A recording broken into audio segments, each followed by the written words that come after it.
আসন্ন পবিত্র ঈদে মিলাদুনবী উপলক্ষে আগস্টে সরকারি কর্মকর্তা কর্মচারীদের জন্য টানা ৪ দিনের ছুটির সুযোগ তৈরি হতে পারে। সরকারি ছুটির ক্যালেন্ডার অনুযায়ী চাঁদ দেখা সাপেক্ষে আগামী ২৬ আগস্ট সাধারণ ছুটি থাকবে।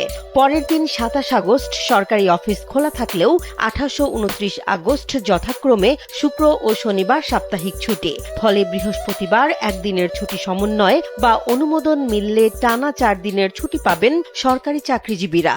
এদিকে ছুটির সময় বিদ্যুৎ, গ্যাস ও পানি সরবরাহ, ফায়ার সার্ভিস, টেলিযোগাযোগ, ইন্টারনেট এবং ডাক সেবার কার্যক্রম অব্যাহত থাকবে। একই সঙ্গে হাসপাতাল, জরুরি স্বাস্থ্যসেবা, ওষুধ ও চিকিৎসা সরঞ্জাম পরিবহন এবং জরুরি দায়িত্বে নিয়োজিত কর্মীদের নিয়মিত দায়িত্ব পালন করতে হবে।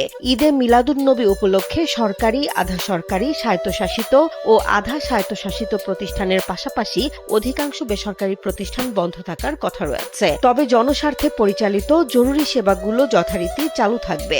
এছাড়া ব্যাংক ও আর্থিক প্রতিষ্ঠানের ছুটিকালীন কার্যক্রম সম্পর্কে আলাদা নির্দেশনা জারি করবে বাংলাদেশ ব্যাংক।